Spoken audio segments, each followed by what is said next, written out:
Tomorrow morning, two men stand trial accused of killing a federal witness in the staged Rex probe. Sean Alfortish and Leon Parker face a series of charges. The most serious, plotting to kill a former associate was cooperating with the FBI as part of the investigation. WDSU's Travis Mackel has more on what you can expect in that high-profile trial. Inside federal court in New Orleans, the second and final phase of these staged Rex trials gets underway Monday morning. Disbarred lawyer Sean Alfortish and a man named Leon Parker will face a jury to defend themselves against serious allegations. The U.S. Attorney's Office says both men played key roles in the death of federal witness Cornelius Garrison. Garrison worked with local lawyers to set up staged Rex, and then those lawyers would file false insurance claims and collect millions. He was shot and killed, execution style, back in 2020 in the front of his home in the Columbia Park neighborhood in Gentilly. The murder happening days after it became public that Garrison was charged in the scheme and was a cooperating witness.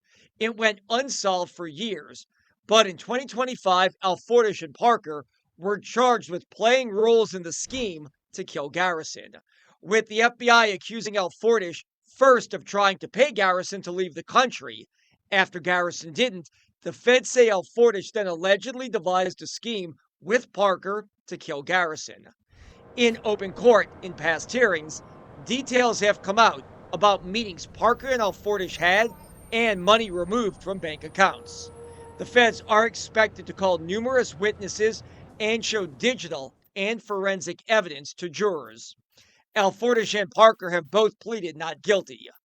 This trial comes months after lawyers Vanessa Mata and Jason Giles were convicted for staging Rex and filing false insurance claims. Mata is the fiancée of Alfortish.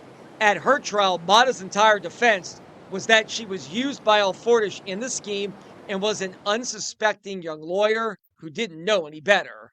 But the jury didn't buy it. Mata is currently jailed and awaiting sentencing, as is Giles. The trial for Alfortish and Parker is expected to last about 2 to 3 weeks. And Duke, right now on WDSU.com, we have a complete breakdown of this high-profile trial. Everything you need to know, who the lawyers are, the defendants are, who are the key players, and we have everything you need to know about the staged Rex scheme. It's just all a click away. Reporting in New Orleans, I'm Travis Mackel, WDSU News. Duke, let's send it back to you.